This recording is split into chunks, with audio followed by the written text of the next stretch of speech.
नमस्कार दोस्तों, आपके अपने YouTube channel Vikas physical and study hub में आपका स्वागत है। सबसे पहले हमारे साथ लगातार जुड़े रहने के लिए चैनल को सब्सक्राइब करें और बेल आइकन को प्रेस करें। मैं आपको 27 अप्रैल से 18 मई तक के एग्ज़ाम का निचोड़ कर आ रहा हूँ। यदि आप यह क्लास कर लेते हैं तो यहाँ से आपको 10 क्वेश्चन कम से कम आने वाले एग्ज़ाम में मिलेंगे।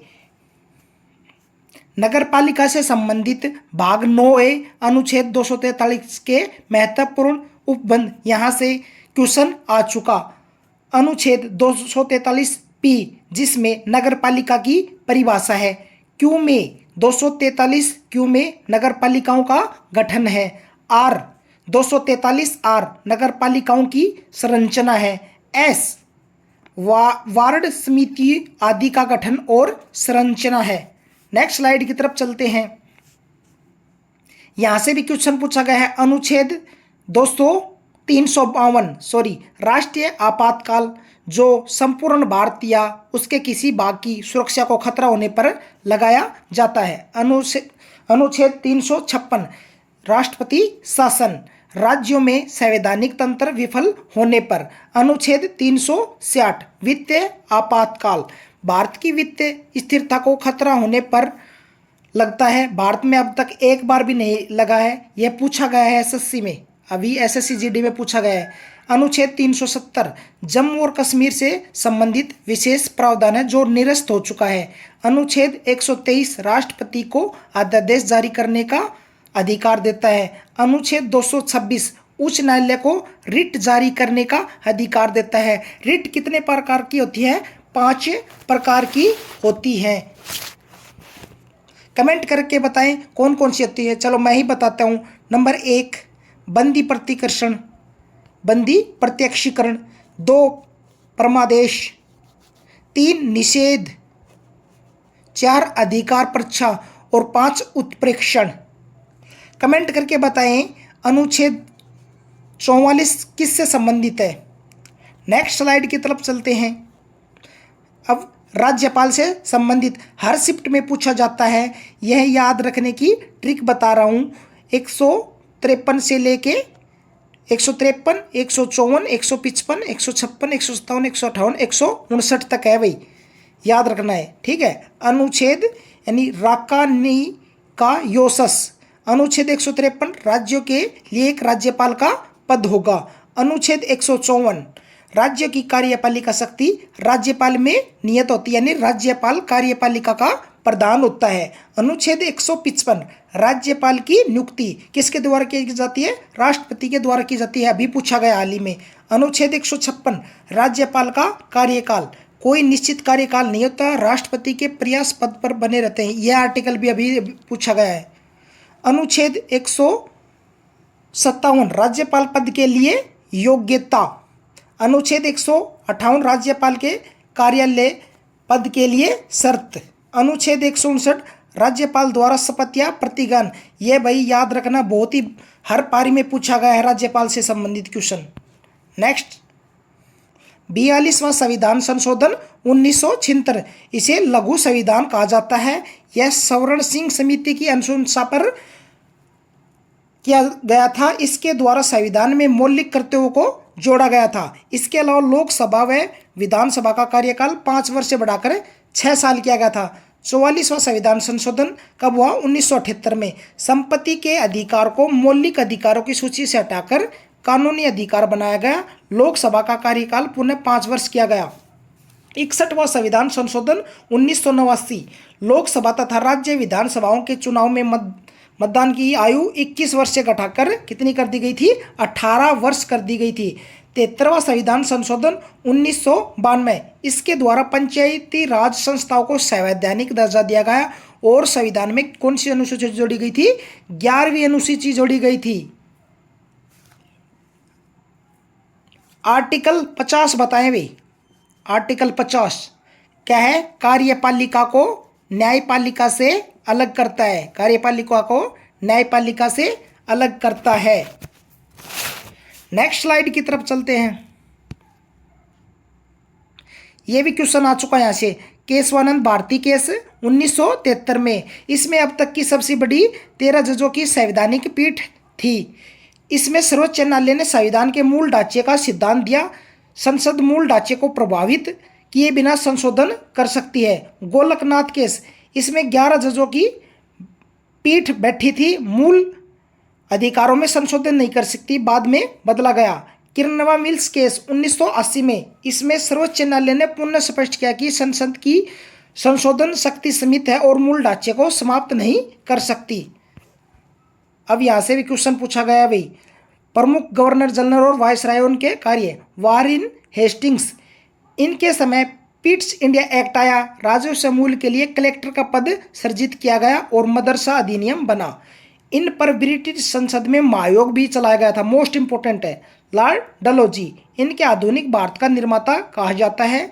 इनके काल में भारत में रेलवे, डाक तार व्यवस्था, पीडब्ल्यूडी यानी लोक निर्माण विभाग का कार्य प्रारंभ हुआ।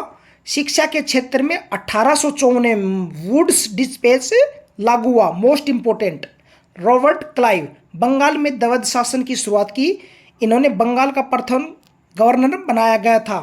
लॉर्ड कैनिंग, इनके समय 1857 का महान विद्रोह के बाद इलाहाबाद संधि और भारत सरकार अधिनियम के तहत ईस्ट इंडिया कंपनी के शासन को समाप्त कर दिया और ब्रिटिश क्राउन का शासन स्थापित कर दिया गया था। नेक्स्ट स्लाइड की तरफ चलते हैं।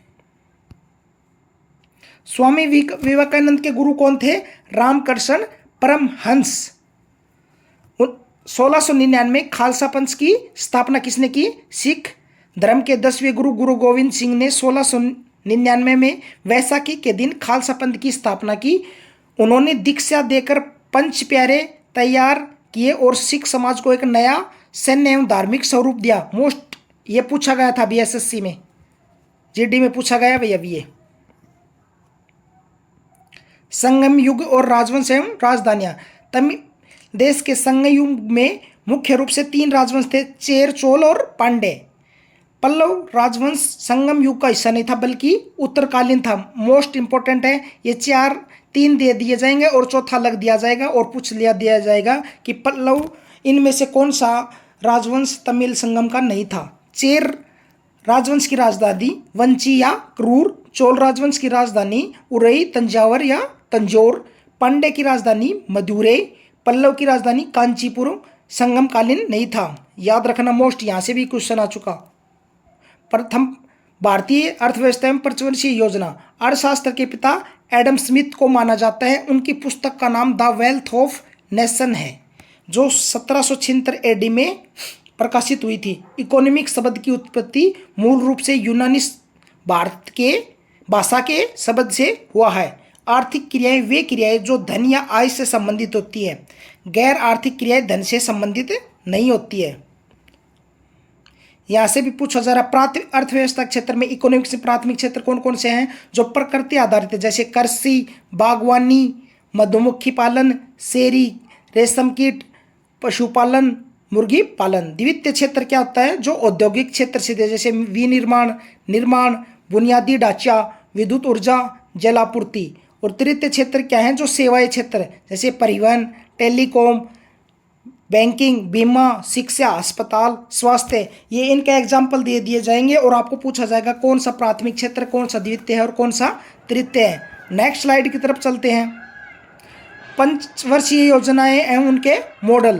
प्रथम पंचवर्षीय योजना 1 अप्रैल 1951 से 31 मार्च 1956 जो हेराल्ड डोमर मॉडल पर आधारित था। लक्ष्य दर 2.1, प्राप्त 3.6%। मुख्य उद्देश्य क्या था प्राथमिक पंचवर्षीय योजना का? कृषि विकास को प्राथमिकता।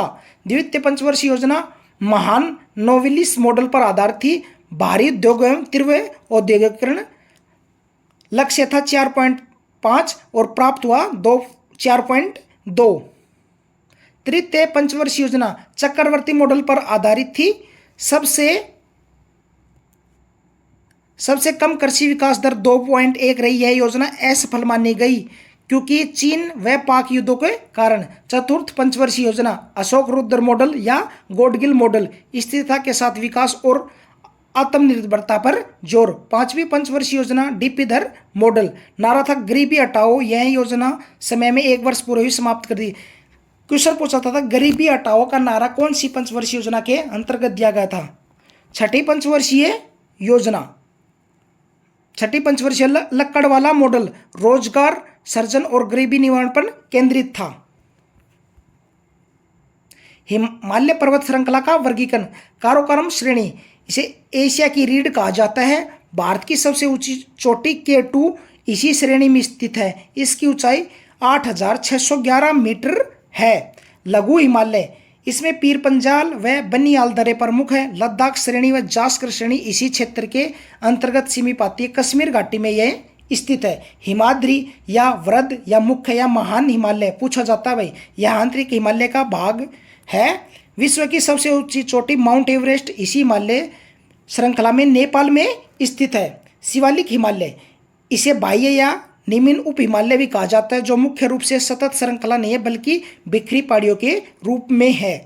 नेक्स्ट, कुमायूं हिमालय, यह सतलज और काली नदी के मध्य स्थित भाग है। इसकी सबसे ऊंची चोटी नंदा देवी है। नेपाल हिमालय, यह काली नदी और तीस्ता नदी के मध्य का भाग है। पश्चिमी घाट, इसे भारत में सह्याद्री पहाड़ियां भी कहा जाता है। मोस्ट। नेक्स्ट, भारत का भूखंडीय वर्गीकरण क्षेत्रफल के आधार पर पर्वत 10.6% भूभाग पर, पहाड़ियां 18% भूभाग पर, पठार 27.7% भूभाग पर, मैदान 43.2% भूभाग पर। भारत का सबसे बड़ा भौगोलिक भाग है। पूछा जाता है भारत का सबसे बड़ा भौगोलिक कौन सा है? मैदान 43.2%।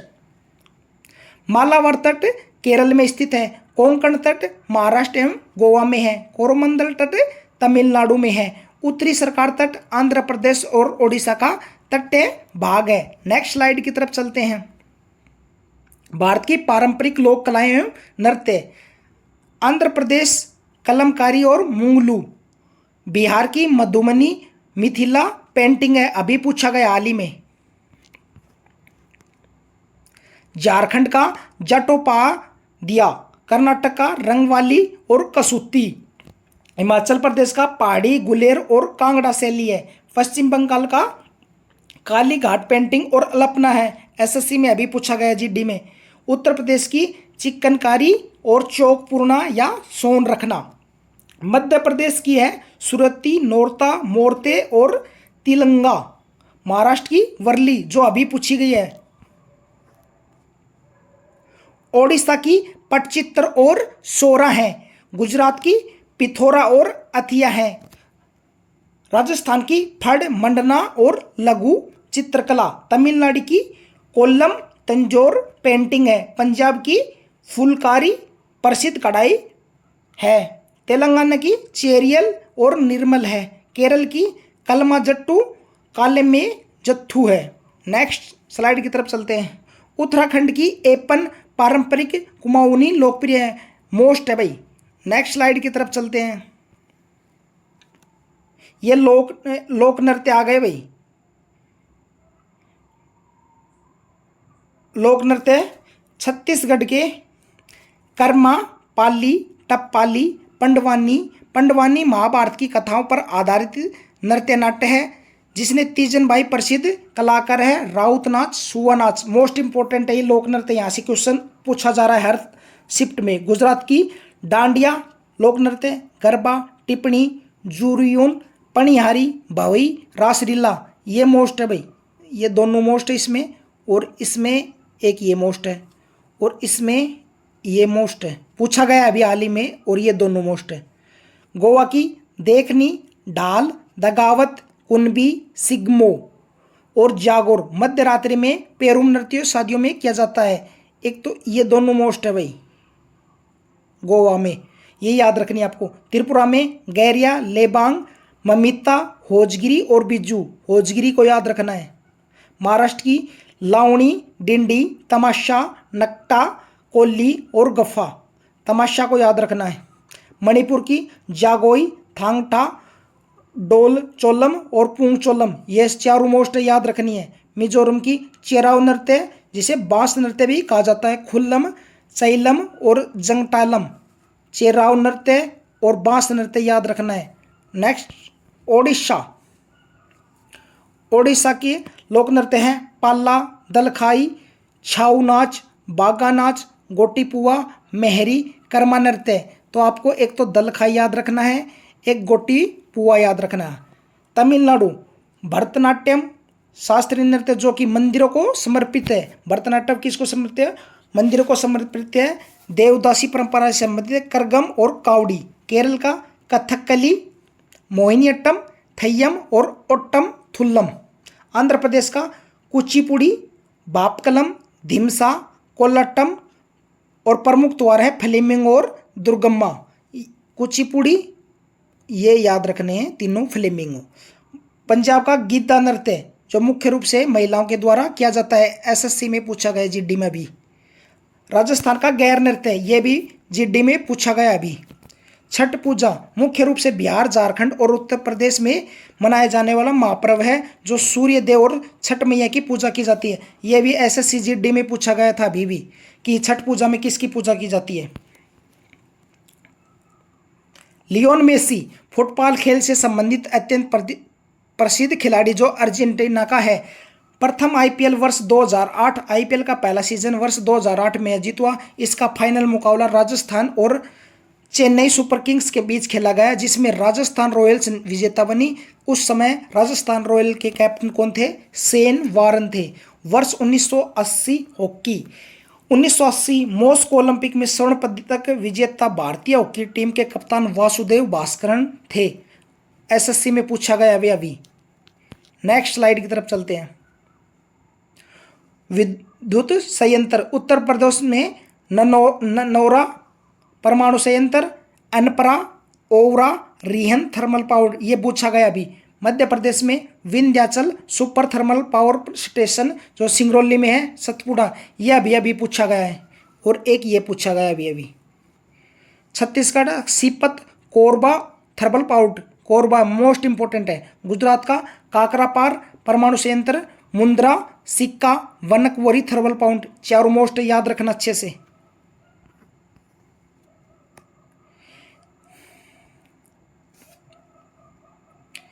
महत्वपूर्ण पुस्तकें, इंटरप्रेटर ऑफ मेलाडीज पुस्तक किसकी है? झुम्पा लैडी की। राष्ट्रीय खाद्य सुरक्षा अधिनियम 2013 में पारित किया गया। भारतीय खाद्य निगम की स्थापना 14 जनवरी 1965 को की गई थी। धुआंधार जलप्रपात नर्मदा नदी पर जबलपुर मध्य प्रदेश में स्थित है। जिम कार्बेट राष्ट्रीय उद्यान नैनीताल उत्तराखंड में स्थित है। भारत का पहला राष्ट्रीय उद्यान है। गेटवे ऑफ इंडिया मुंबई में स्थित है। कामाख्या देवी मंदिर असम में स्थित है। अंबुबाची मेला लगता है। एशिया का सबसे बड़ा रोज गार्डन चंडीगढ़ में है जिसे जाकिर हुसैन रोज गार्डन भी कहते हैं। नेक्स्ट स्लाइड की तरफ चलते हैं। पौधे किस अंग द्वारा वायु से CO2 ग्रहण करते हैं? पत्तियां या रंध्र द्वारा? मानव में सबसे बड़ा गुणसूत्र कौन सा होता है? गुणसूत्र 1। टेडपोल किस पशु की प्रारंभिक जीवन की अवस्था है? मेंढक की। परमाणु ऊर्जा की स्थापना किसने की थी? परमाणु ऊर्जा का जनक कहा जाता है होमी जागिर बाबा को।